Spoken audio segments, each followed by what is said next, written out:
for a future commission agenda. In addition to the public comment period, public comment for 3 minutes per speaker will be allowed each agenda item. But that is not relevant at this point because we're at the end of the day. So, anyway, so public comment, we have some cards.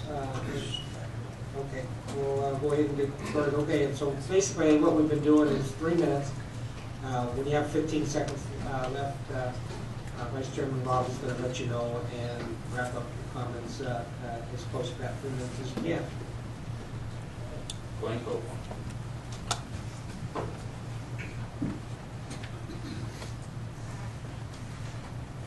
Glenn Copeland, Washoe County Advisory Board, but I'm representing myself on this issue.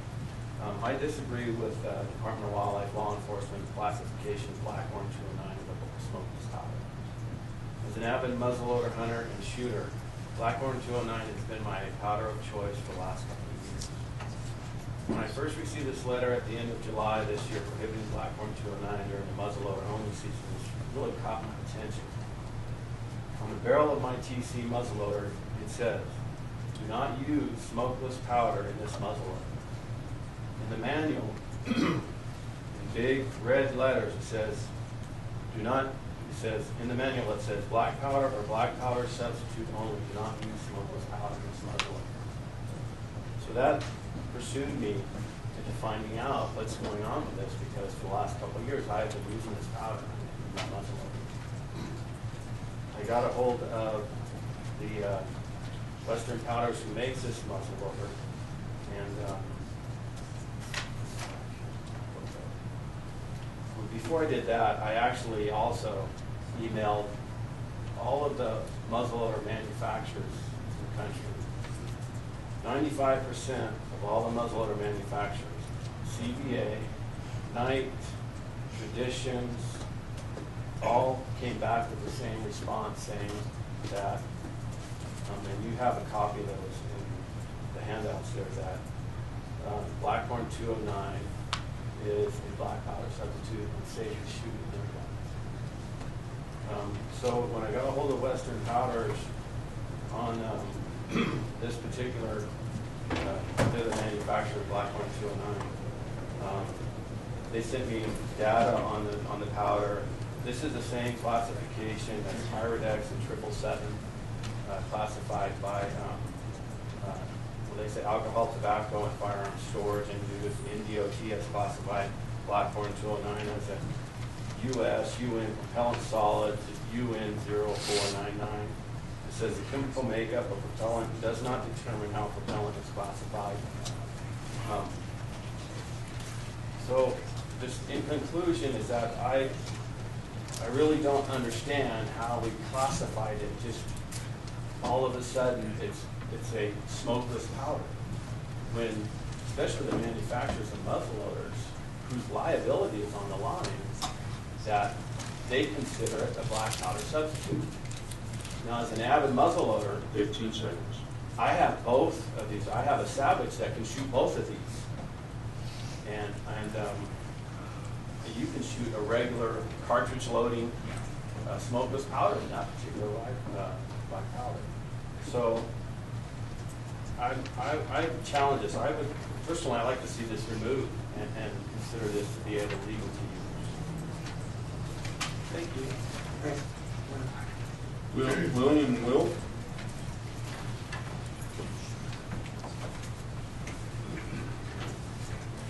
Dennis Wilson. I was going to comment on 7B, but it's not necessary. My name is William Wilkie. I live up top of Kingsbury. I've lived there for 18 years. I've read many pros and cons about the bear hunt, but I have one item that I've never seen discussed that I'd like to bring it to your attention. I'm a frequent hiker and have found bears on many occasions around our neighborhood and even once on the trail. And I've never had a problem, and I think it's been well documented, that bears are not a danger except in extenuating circumstances. And I believe that this is going to create a extenuating circumstance that I'm worried about. And that's a wounded bear. it's not unique to hunting. There are wounded animals out there from the hunting, and I think a wounded bear is pretty likely. And I feel it's inevitable that it's part of the bear hunt. And I know it's a long shot, but I have a feeling. I don't have any fear going out on the trails or walking around my neighborhood with a regular bear. But I think a wounded bear is quite dangerous. And I know it's a long shot, I said, but it could happen. And if a bear were to end up in a populated area, I live up where there's a lot of rental areas, rental units, and a lot of kids and families up there. And just take one wounded bear to really cause havoc up there. And I think it's something that should be considered. Thank you. Thank you. Floyd Rathburn.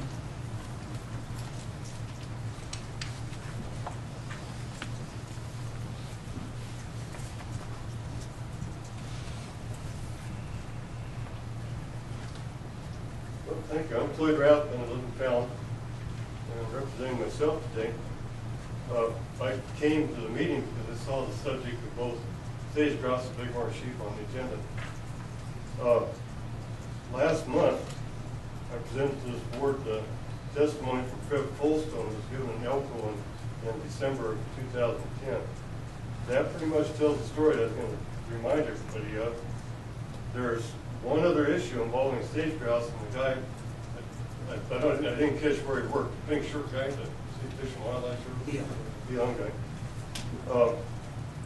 that he didn't seem to understand that 10 years ago, a lot of us volunteered a lot of time to work on sage-grouse plans.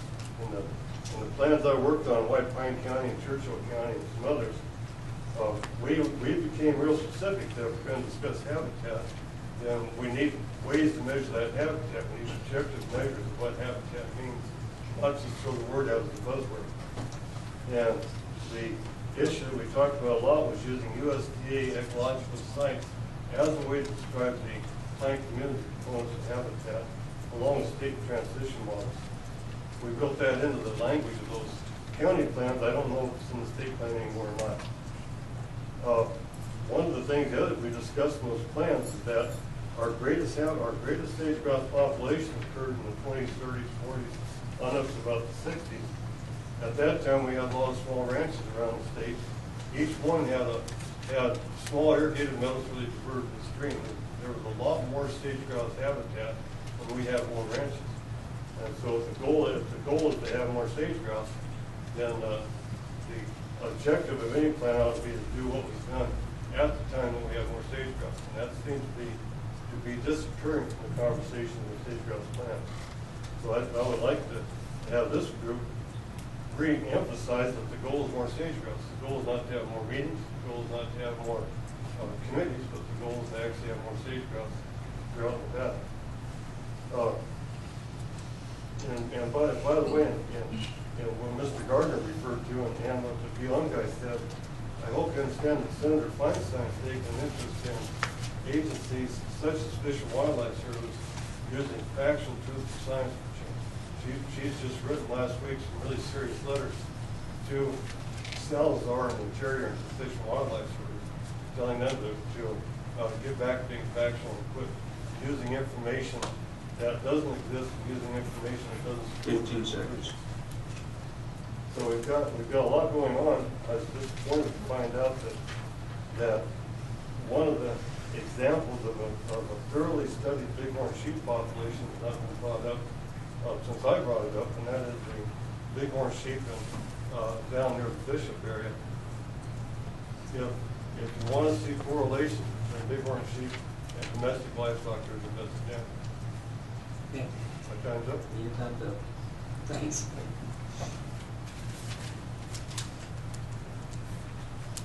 Gene Griffin.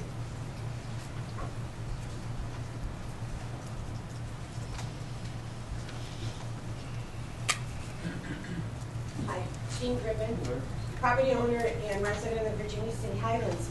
I just wanted to comment about Mr. Gardner talking about historical documents that shows negligible amount of bighorn sheep in the Ruby Mountain. I can find no historical documents saying that we had bighorn sheep in the Virginia Range. So I'm confused as to why we would allow a private hunting group to release bighorn sheep into the Virginia range when they serve no beneficial purpose, and they're just there to compete for the grass and water from the wild horses. The wild horses are very beneficial, and they're not hunted, and the bighorn sheep would only be there to benefit the hunters, the private hunters. And since they're being released to an area, 107,000 acres of private land within the TRI area, which allows no hunting, that means all the hunting will be done from the Virginia City Highlands into the area where the bighorn sheep have been released. I think that since we were able to stop a subdivision from being built into the Virginia City Highlands, I believe that there will be a huge fight if this is to happen, if they were to release the bighorn sheep into my neighborhood. Thank you. Thank you. Captain Smith. Pardon me? Calling the next day.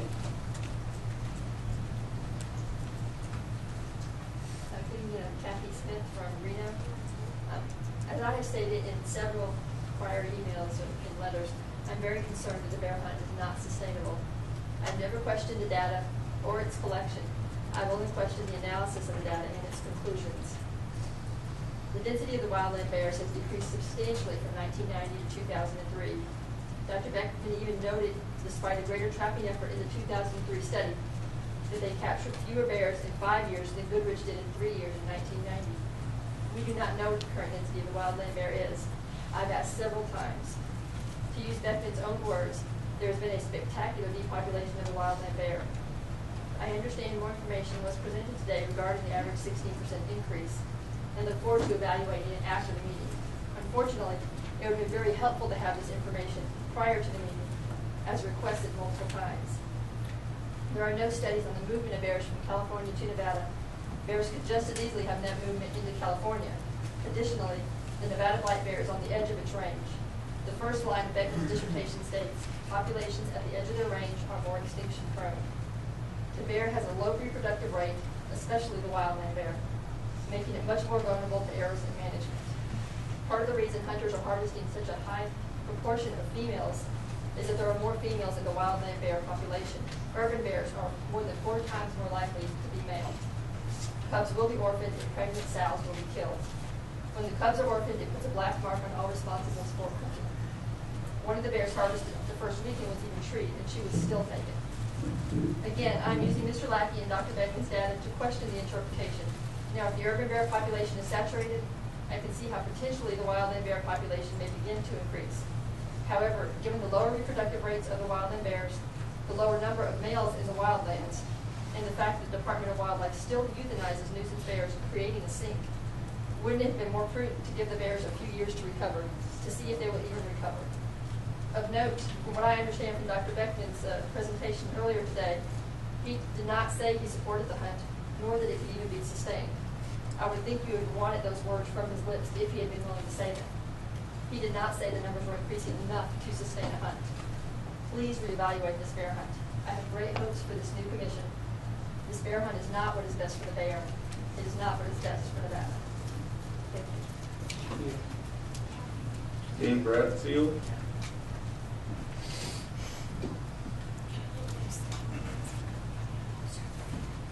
Dane Bradfield, Lincoln County Advisory Board.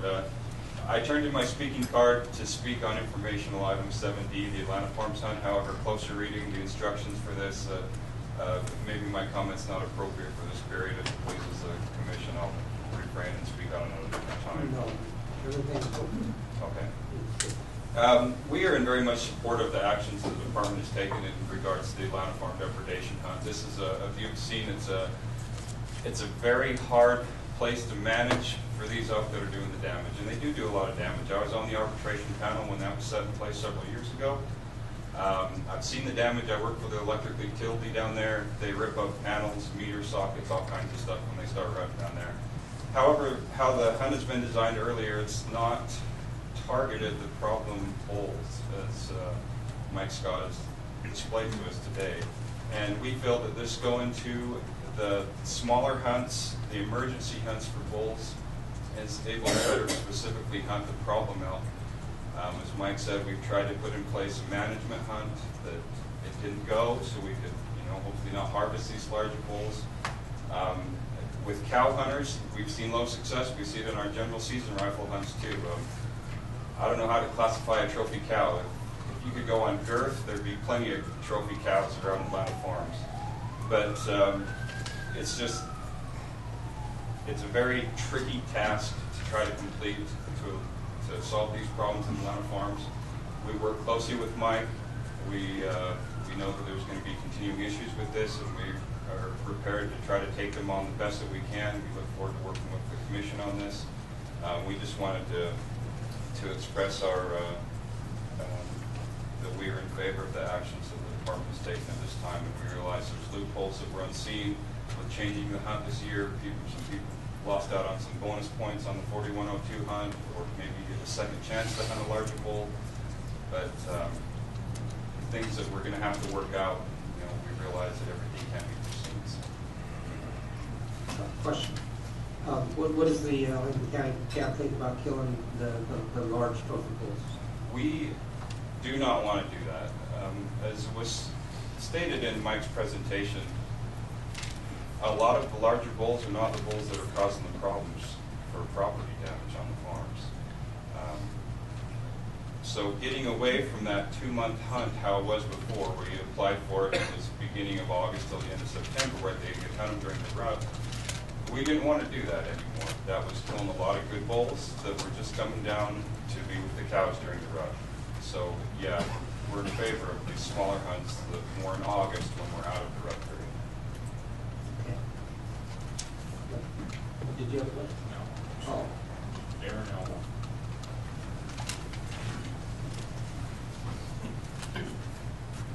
Darren Elmore, Reno, speaking on behalf of myself. I'd like to make a comment in regards to the fishing regulations to be looked at tomorrow. I've carefully read through them. I would ask that you approve them as recommended from the Fisheries Division, with the exception of regulations pertaining to the Truckee River. Current regulations allow anglers to keep 5 trout below the I-80 bridge above Crystal Peak Park and Bird Eye. However, and that runs through Reno all the way down to the tribal lands. However, the urban fisheries in Reno, the urban ponds, as stated in the regulations, are limited to 3 fish. I think this year they're asking to go to 3 game fish, so it's inclusive of all game species. So there's an inconsistency in the regulation. I would ask that you would consider changing the limit for trout on the Truckee River below that bridge, below what's commonly referred to as the trophy section, to 3 trout all the way down through. Just brings consistency to the regulation, which I think the law enforcement sector would appreciate. I think the public would appreciate it. And the Truckee is also Nevada's 3rd most popular fishery behind Lake Mead and Lake Mojave, with nearly 100,000 angler use days a year. So the urban ponds are protected to prevent over-harvesting. I think we ought to do the same for the Truckee. It's a limited resource, and you can either provide, with 15 fish in a barrel, you can provide 5 anglers a 3-fish limit, or 3 anglers a 5-fish limit. And given the number of days, angler use days, I think that's the way to go. Thank you. Darren, hold on just one Sure. second. Mike, can you come up and let us know what the Fisheries Division thinks about that proposal? Good, how are you? Good. Mark Warren, Chief of Fisheries. Years ago, the limit on the Truckee River was 10, and we reduced it to 5. We have a trend around Nevada to reduce the limit, and I've heard this a couple days ago, along with a proposal to limit the brown trout catch to 1 fish 20 inches or over. So those are some of the things we'd consider. I just can't, give you an opinion immediately. We have a biologist, Matt Maples, that works on the Truckee, and his boss, Kim Tisdale, and we can sure consider it, but not at this exact second. It's true that people can only catch 3 fish in the urban ponds, and then the Truckee River they get 5, but people are supposed to be responsible. and know that there's a different one or a different limit. But we are seeing more and more use on the Truckee. Like Darren said, the use is several 100,000 angler days. It's usually Lake Mead, Lake Mojave, and then the Truckee River is the third most heaviest fish water in the state of Nevada. And we only have so many fish. At our Mesa Valley hatchery, we've had to up our production to a dangerous level just to supply the southern region because of the loss of Lake Mead. And we tried to buy fish in the past, but it's not very well received. They come from another state, and they're kind of shot by the time they get here, and they just don't perform as well. So we like to do our own rearing and pick our strengths and stuff. So it's certainly something we can consider. It sounds like what he's asking is to lower the limit on the Truckee River down to the 3 fish limit at the urban pond, right? That's what we proposed. There's now 5, except for the trophy section. And so from the I-80 bridge above Rhode downstream would be 3. So what would be the, why would you need to, talk to the biologist? What would be the issue? Well, yeah, we could look at, the average number of people fish gets caught. Sometimes we do processes over time. I was actually a Truckee River biologist, and I can't remember how many fish they caught. I remember over the years they fished an average of 2.5 hours, so no matter what time of day you'd find them, that was about the amount of time somebody could donate. And there wasn't a lot of people that did catch them, but there are a few people that really get good at it. We publish our stocking every Friday. We put it in our website, where we stock the fish. People get on their cell phones, and pretty soon there's a whole bunch of people out there. Just we stock them on Bayberry, so you go out there and there might be 100 people fishing for fish, and some of them do get greedy and take more fish. So it would be a way to spread them out over time. People, we're not in the business of subsistence fishing. In other words, we're not there to provide you with a meal. We're there to provide you with a recreational opportunity, and then if you want to eat a couple, that's good. So, we're not trying to feed the masses. We can afford it. So, but there's a lot of people that do like to catch 5 fish, and for something like this, I think it'd be fair to go back out again to the game boards and see what their opinion is on it. Okay, so tomorrow we have a... Tomorrow you open the fishing rigs, and Yeah. they're open. Okay, Darren, you'll be here tomorrow? Can't be here. Can't be here tomorrow, that's where you're... I think I'll be here too. Okay, you will be here? Yep. Okay, so you know what this issue is, and we can talk about it tomorrow. We can. Okay. All right. Can I make just one quick comment? Sure. Obviously, the issue is in the Reno Sparks urban area, and so I worry that a 5 fish limit here allows people, it gives them incentive to fish the Truckee versus elsewhere because they can take 5 trout. I really want to see consistency in regulation. I think that's what, just average Joe fisherman, that's what he wants, so he doesn't get a ticket. And to be able to take 3 fish from Virginia Lake and then go to the river and be able to take 5, I think there's just an inconsistency. So you could potentially do it just within the city limits of Reno and Sparks, but I think that's just even more inconsistent across the board. So, okay, thanks. Dan Slider.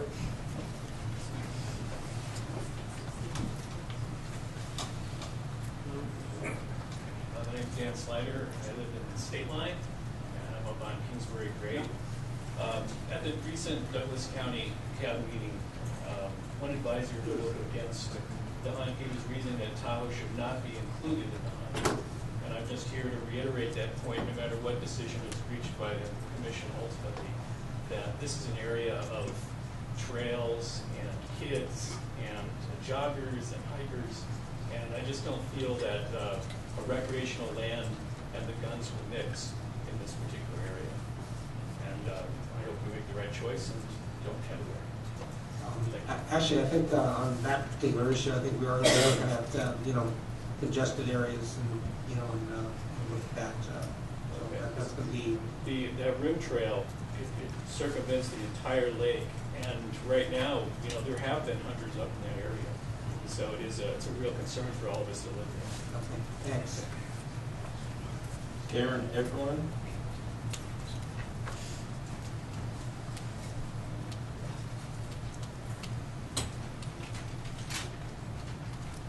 also live in Tahoe. I live up in Kingsbury Grade. I don't know what I can do to convince you guys to stop the bear hunt in Tahoe. But I wrote this down, so bear with me a second.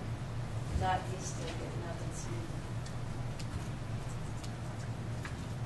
But I feel that there should be any bear hunting in Tahoe. We all know that Tahoe is not a hunting destination, it's a recreational destination. It brings in a lot of dollars to the economy. My husband's lived in Tahoe for 30 years. I've lived in Tahoe for 30 years. The entire time he's lived off the Kingsbury Grade. Our house overlooks the Tahoe Rim Trail, which is now the new hunting area, and we walk our dog down there. And we prefer the bears over the hunters. I wanted just to come here today and you guys will understand it's not similar to what we're talking about. I just asked a question. What is your feeling on hunting bears outside? You know what, I hate to say, NIMBA, not in my backyard. I'm concerned about the hunting in Tahoe. I'm an avid mountain biker. I'm nervous to go up on the Plume Trail. I just read today in the Nevada Appeal that a hunter saw 4 hiking parties going by Ash Canyon. I ride the backside of the Plume. I'm back there all the time. My uncle got shot in the eye with a gun. He has a glass eye now, so you can't say that hunting accidents don't happen. He was shot by his own brother. I mean, I come from a family of hunters. Okay, so your concern is just talking about Tahoe. I think I just don't want hunting in Tahoe. Thank you. Thank you. Susan Hughes.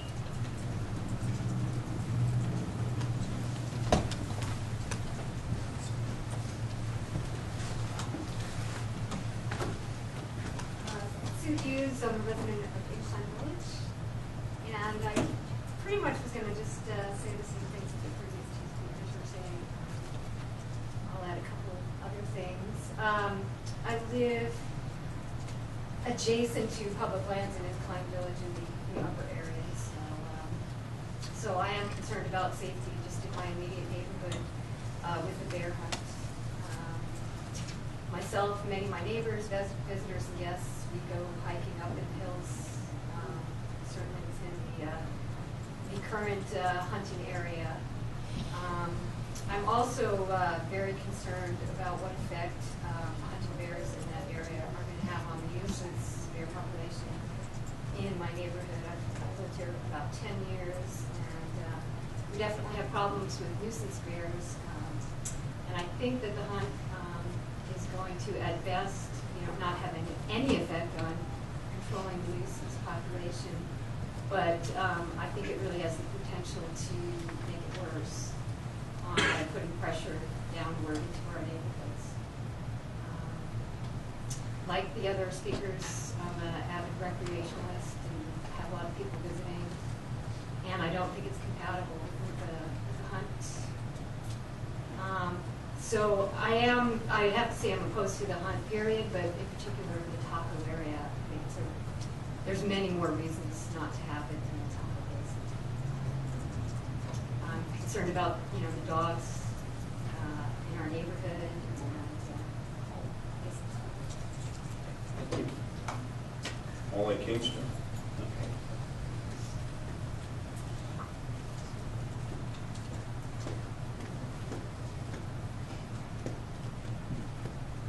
Hi, I'm Molly Kingston. I also live in Incline Village. I'm here representing my family, my friends, and my entire street, actually. We also live on the upper fringes of Incline, and I've lived there for about 14 years. This is anecdotal evidence, but over the course of that time, frankly, we see fewer and fewer bears, not more. No one on my street, which is about 22 houses, has ever had a nuisance problem. As you all may understand, that's more about managing and being smart about your garbage and so forth than it really is about any intention on the part of bears.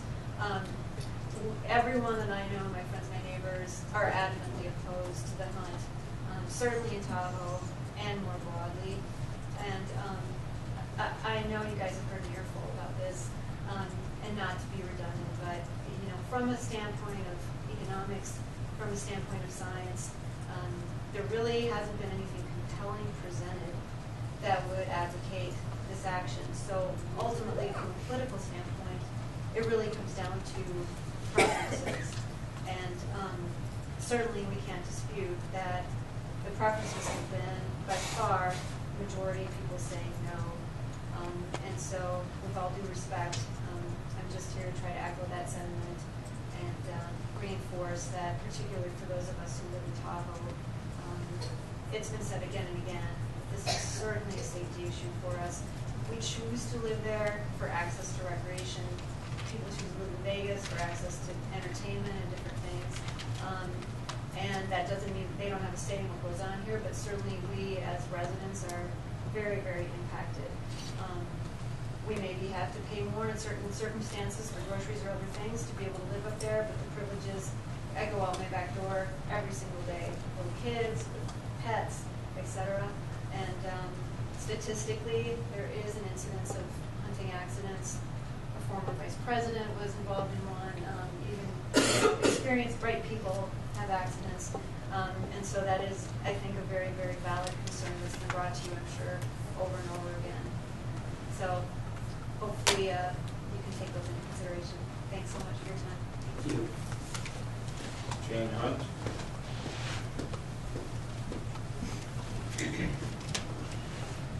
Hello, Jane Hunt from Incline Village as well.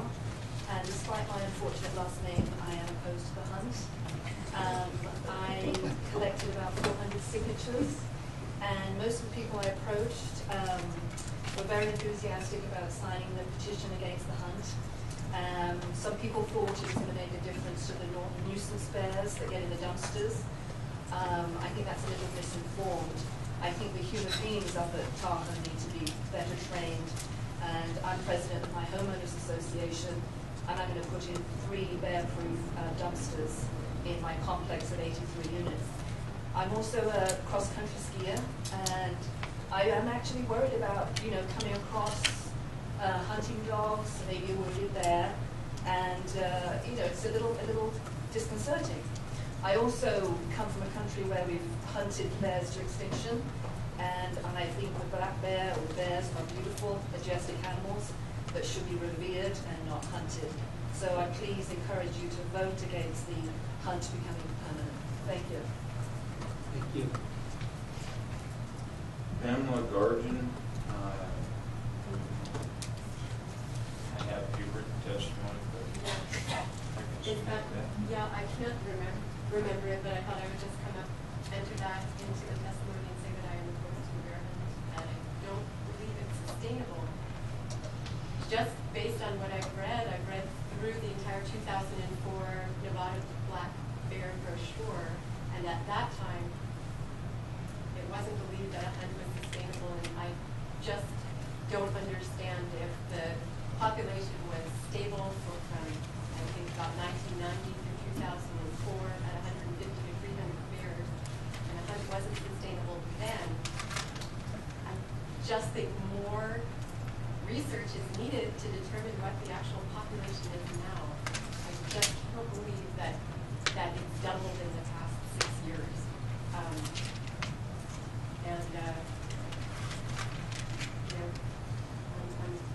deeply opposed to that. So I just Thank you. All I have left is cards that say all items, so. Come on up. Judge Flowers with Washington County Advisory Board. Just want to clarify, it was brought up earlier that Washington County voted against the permanent regulation back in August, and the comment was that those 4 individuals can't peer pressure. That was never the case.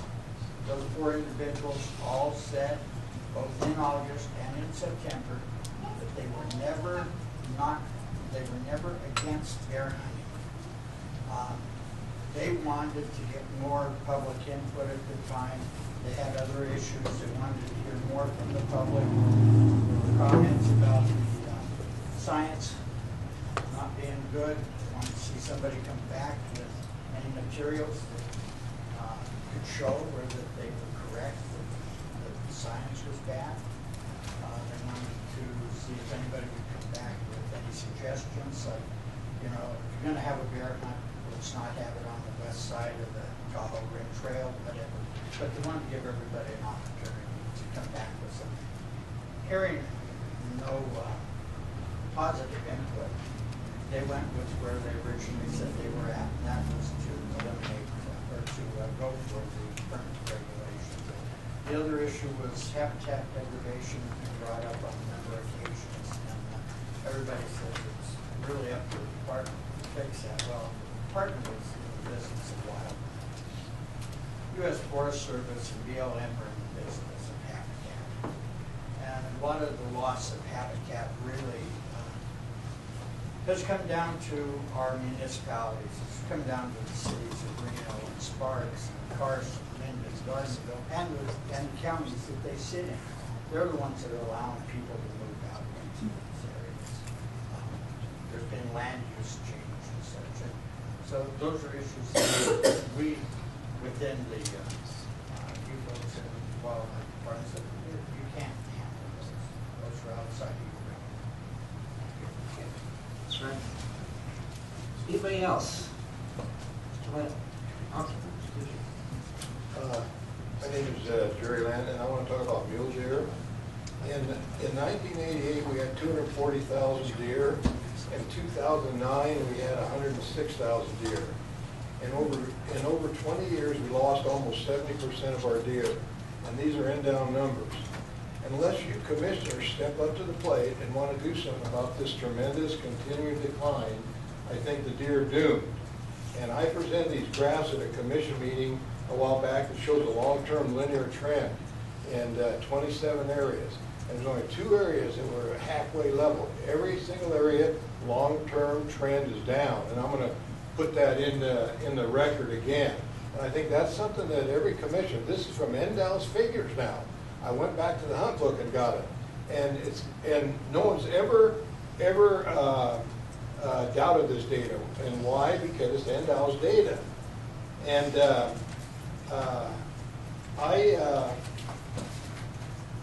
I'll leave a copy here. I don't have a copy for everybody here, but you know, we're losing our deer, plain and simple. And I strongly urge peer review of the deer model. There are good experts out there to question an unproven model, non-peer reviewed by independent groups out there. And for example, they said it was plus or minus 20% based on an inaccurate population spreadsheet model. That is 20% off, 20% either way, and the 20% is just a wild guess. You heard that testified. Well, there was no plus or minus in the number of tags issued, and so you can't take back the 20% deer we might have over-harvested. You can't have that kind of a 20% error. Now, I got on the Muse on the website. It's on there. It says commission denies sportsmen's access to deer hunting. What I think this should have said is commission denies NDOW funds from deer hunt because we cut it back, because we just got question about, the first question out of some cat mouth was how much money we're going to lose, and some commissioner's mouth.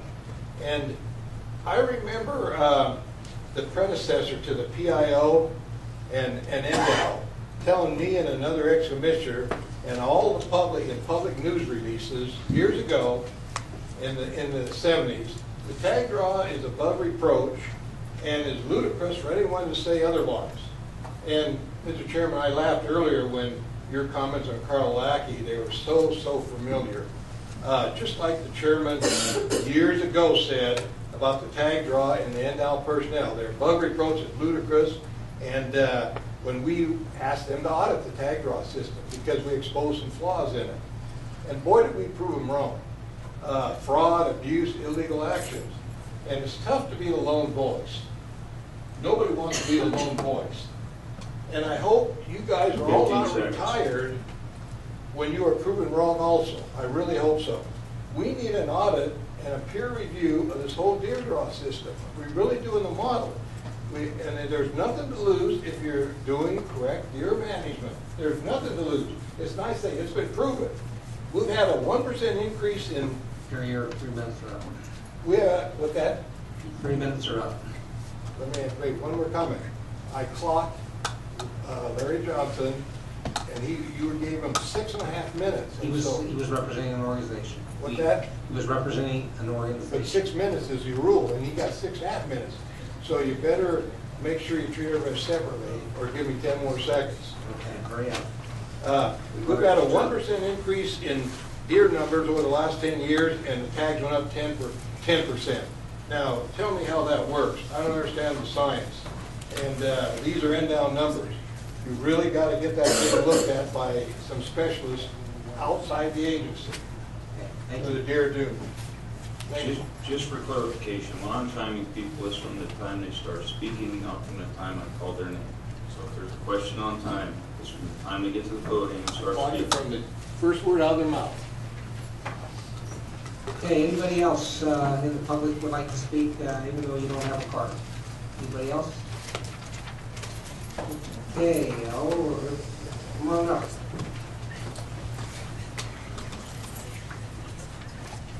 Thank you, Billy Howard, Reno, Nevada. Just a point of clarification.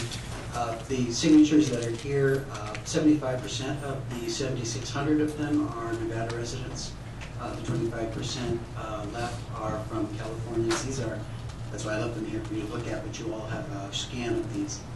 These are petitions that were handed to people, person to person, so they're all there. The online petition that we had to the governor is 78% Nevadans.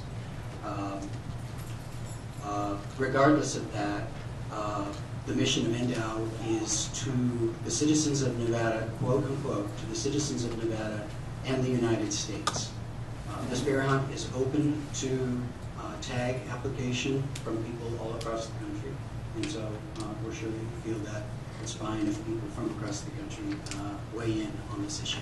Thank you. Thank you. Anybody else? Okay, then I guess we are ready to recess until tomorrow morning. When do we start? 8 o'clock. 8 a.m. Okay. Okay.